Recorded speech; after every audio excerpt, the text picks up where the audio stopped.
Assalamualaikum warahmatullahi wabarakatuh. Saya Ikvina Rizky Amalia. Saya dari tingkat 2A. Saya di sini akan menjelaskan tentang mengenai asas-asas umum toksikologi.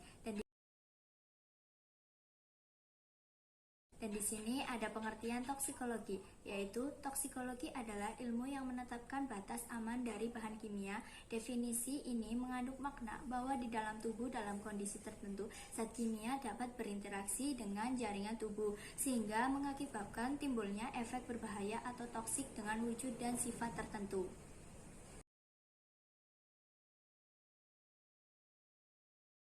Asas-asas umum toksikologi itu ada 4, yaitu 1. Kondisi efek toksik, 2. Mekanisme efek toksik, 3. Wujud efek toksik, 4. Sifat efek toksik.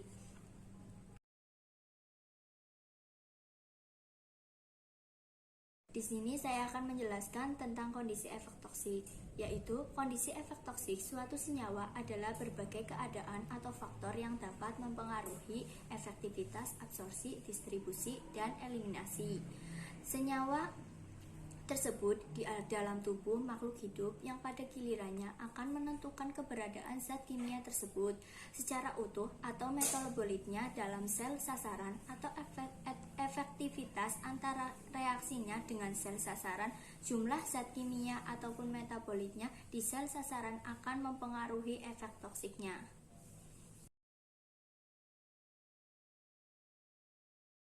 Mekanisme efek toksik ada 2, yaitu ada mekanisme luka intraseluler.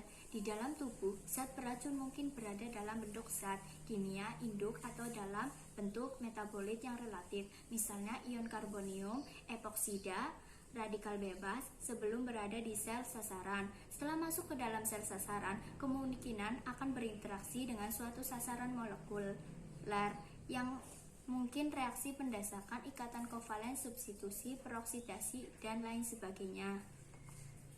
Selanjutnya ada mekanisme luka ekstrasel. Kelangsungan hidup sel bergantung pada aneka ragam faktor lingkungan ekstrasel yang pada dasarnya diperlakukan untuk memenuhi kebutuhan metabolik basal dan pengaturan aktivitas sel. Oleh karena itu, bila zat beracun yang berada di lingkungan ekstrasel maupun mengganggu atau mengacu keduanya, sistem tersebut mungkin dapat menimbulkan perubahan struktur atau fungsi sel. Pada dasarnya, untuk kepentingan metabolik dasar bagi kepentingan hidup sel, dibutuhkan pasokan oksigen dan unsur hara, serta lingkungan cairan ekstraseluler yang optimal berkaitan dengan komposisi elektrolit atau asam basa. Pasokan oksigen diperlukan untuk produksi energi.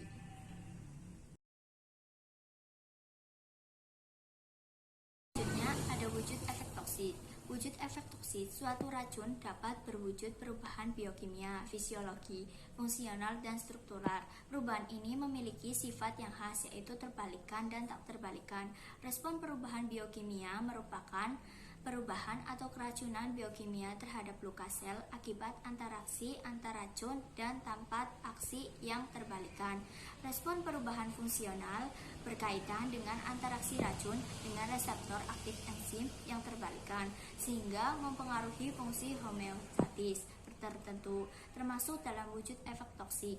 Biokimia antara lain penghambatan respirasi seluler, perubahan keseimbangan cairan dan elektrolit, serta gangguan pasokan energi, termasuk dalam wujud efek toksik fungsional antara lain anoksia, gangguan pernapasan, dan gangguan sistem saraf pusat, hiper atau hipotensi, hiper atau hipoglikemia, perubahan keseimbangan cairan dan elektrolit, perubahan kontraksi atau relaksasi otot, serta hiper atau hipotermi.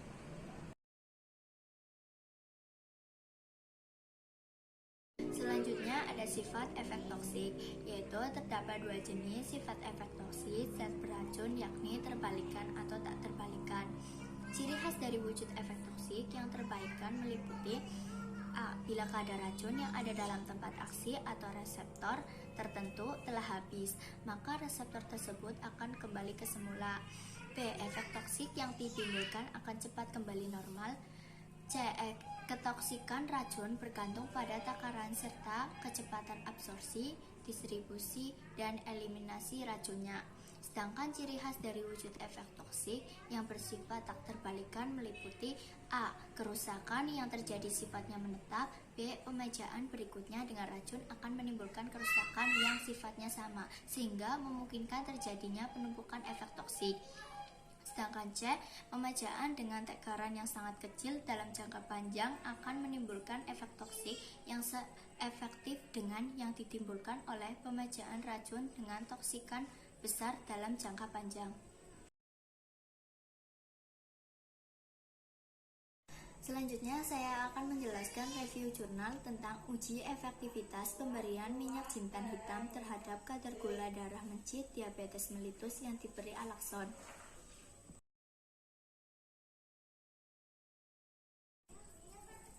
Selanjutnya, ada tujuan penelitian. Penelitian ini bertujuan untuk mengetahui efektivitas pemberian minyak jintan hitam terhadap kadar glukosa darah pada mencit diabetes mellitus yang diberi alakson. Penelitian ini merupakan penelitian eksperimental dengan rancangan post-test with control group design. Penelitian ini menggunakan mencit jantan.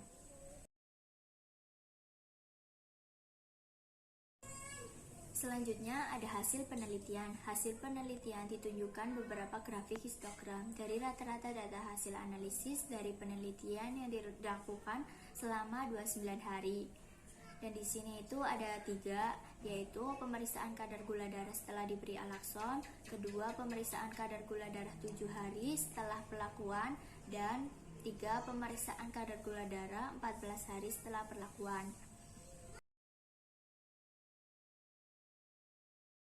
Selanjutnya ada kesimpulan dari penelitian, yaitu minyak jintan hitam dapat menurunkan kadar gula darah pada mencit diabetes yang diberi alakson.